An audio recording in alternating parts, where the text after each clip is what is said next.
కిషోర్ గారు sir, hello sir. Question ఏం లేదు సార్. స్టేజ్ మీద Thank you, sir. Love you. మీరు వైవహర్ష స్టేజ్ మీద ఉంటే Sir. ఎంత హిలేరియస్గా, ఇలాంటి ఫంక్షన్లు చూడడానికి కొన్ని యాక్చువల్గా చెప్తున్నాను నిజంగా కొన్ని బోరింగ్గా ఉంటాయి సార్. సార్, తప్పదు కూడా కూర్చొని చూస్తాం, అది వేరే సంగతి. బట్ మీలాంటి వాళ్ళు స్టేజ్ మీద ఉంటే ఎంత హిలేరియస్గా ఉంటుంది ఇవాళ చూసాం కాబట్టి. Thank you, sir. మా రిక్వెస్ట్ ఒకటి, కాస్త మీరు యాక్ట్ చేసే సినిమాలన్నిటికీ మీరు కొంచెం స్టేజ్ మీదకి వస్తుంటే కొంచెం బాగుంటుందని అనుకుంటాను sir. Thank you sir. I definitely do my best. Indraganti గారు సార్, మీకు ఆల్రెడీ తెలుసు, మీకు ఇంకా తెలుగు సినిమాలు ఎంతో కొంత తెలుగుని ఉంచుతున్నారు అండ్ అలాగే క్లీన్ సినిమాలు తీస్తున్నారని చెప్పి ఆ రెస్పెక్ట్ ఎప్పుడూ ఉంటుంది మీ మీద. బట్ నిన్న ఒక వీడియో చూసా, అది సోషల్ మీడియాలో కూడా తిరుగుతుంది.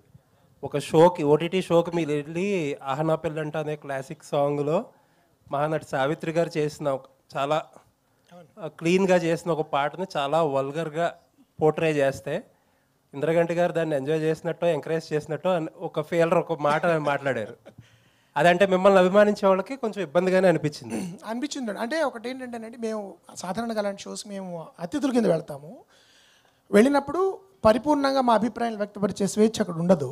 అది కూడా వాళ్ళు కష్టపడి చేసినప్పుడు ఎంతో కొంత వాళ్ళని ఎంతో కొంత అభినందించాల్సి వస్తుంది. పైగా నేను ఎలా చూస్తానంటే, అది ఆ అమ్మాయి నిజంగా కష్టపడి చేసింది. ఆ పాట ఆ సందర్భానికి తగిందా కాదా అనేది చర్చనీయాంశం. నా దృష్టిలో దాని గురించి ఖచ్చితంగా డిబేట్ జరగాలి. More people should talk about it. I'm sure already conversation start అయింది దాని మీద. అది జరగడం మంచిదే. కానీ ఒక్కొక్కప్పుడు ఎలా ఉంటుందంటేనండి, మీరు 4-5 కట్స్ మేము నవ్వుతూ ఇలా వేస్తే మేము ఏదో విపరీతంగా ఎంజాయ్ చేస్తున్నట్టు మీకు ఉంటుంది. కానీ అలా ఉండదు. మేము అన్ని మా షాట్లన్నీ ఒకేసారి తీసుకుని వేరే చోటుకు ప్లేస్ చేయొచ్చు. సాధారణంగా అదే జరుగుతుంది. కాబట్టి అంతకుముందు కూడా నేను అనవసరం ఒక ఏదో నవ్వి కర్మగాలి ఇరుక్కున్నా ఒక దానిలో. అందరూ అపాలజీ చెప్పే పరిస్థితి తీసుకొచ్చారు నేను. కానీ ఏంటంటే నేను చెప్పేది, అలాంటి సిచ్యువేషన్స్లో ఒక్కొక్కప్పుడు మేము కూడా మాకు వ్యక్తిగతంగా కొన్ని అభిప్రాయాలు ఉన్నా కూడా సభా మర్యాదను పాటించి వాళ్ళని మేము అఫెండ్ చేయకుండా ఒకప్పుడు చేయాల్సి వస్తుంది. దాని ఇబ్బందులు ఉంటాయి, కాదని నేను అనట్లేదు. బట్ దాని మీద నేను కూడా చూశాను, దాని మీద వచ్చిన రీల్స్ నన్ను ప్రత్యేకంగా 100 మంది పెట్టారు. మీరు మాట్లాడిన దానికంటే ఘాటుగా ఇంద్రగంటి గారు ఏమిటండి ఇది అని. కానీ నేను I want to make it clear that మేము ఇంటెన్షనల్గా చేయట్లేదు అది.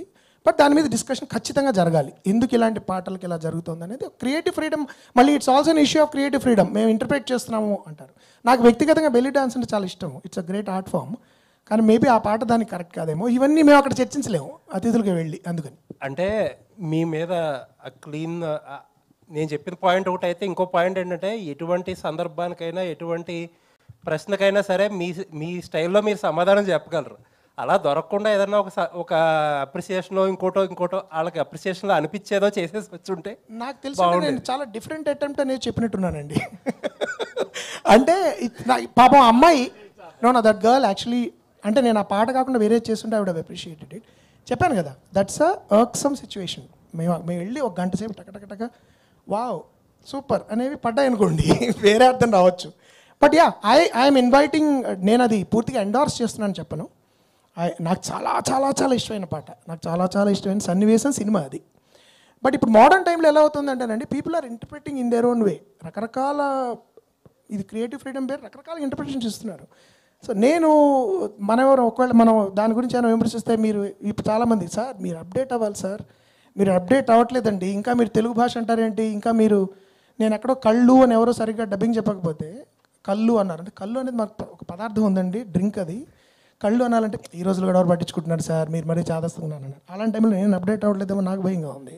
సో అందుకని ఒకప్పుడు it's a bit of a trick. మీరు అన్నది I agree, it's a tricky situation. But at least ఆ కాంటెక్స్లో మేము వెళ్ళిన అతిథులుగా వెళ్ళిన కాంటెక్స్లో ఒక హెల్తీ డిబేట్ ఇలాంటి వాటి గురించి జరిగి అలాంటి మళ్ళీ జరగకపోతే I will be the first one to be happy.